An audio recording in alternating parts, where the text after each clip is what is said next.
ఈ మధ్య కావలి హాస్పిటల్‌కి, ఏరియల్ హాస్పిటల్‌కెళ్ళానండి. ఏఎన్‌సీని తీసుకొని. డెలివరీ కేస్ దగ్గరికెళ్ళాము. అక్కడ స్కానింగ్ రూమ్ దగ్గరికి.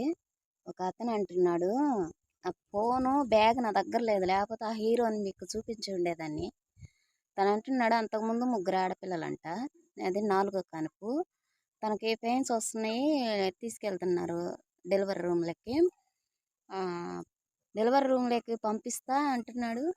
ఈ లంజ్‌కి ఇతుకు గూడా ఆడపిల్లే గాని పుడితేది ఇది బయటికి రాంగానే కత్తి పెట్టి కోస్తా అంటున్నాడు. ఆడు నిజంగా నా చేతిలో ఫోనుంటే ఖచ్చితంగా వాడిని మాత్రం వీడియో తీసుండేదాన్ని. అమ్మతనం అంటే అంత లోకుగుందా? అసలు ఆడపిల్లలే పుడుతున్నారంటే ఆడవాళ్ళ ప్రాబ్లమా? మగ పిల్లలే పుడుతున్నారంటే ఆడవాళ్ళ ప్రాబ్లమా? అది జెంట్స్ ప్రాబ్లమ్. మీకు తెలుసో లేదో డాక్టర్‌లనైనా అడిగి కనుక్కోండి. అర్థమవుతుందా?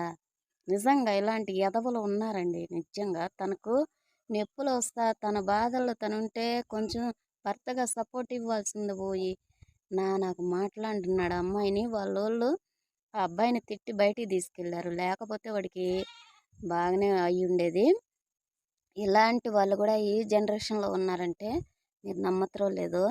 ఈ వీడియో నీ అతను మాట్లాడిన దానికి మీకు ఎలా అనిపిస్తుందో నాకు కామెంట్ పెట్టండి. నిజంగా ఇలాంటి వాళ్ళకి అసలు దేవుడు పిల్లలెందుకు ఇస్తున్నారో అర్థం కావట్ల నిజంగా.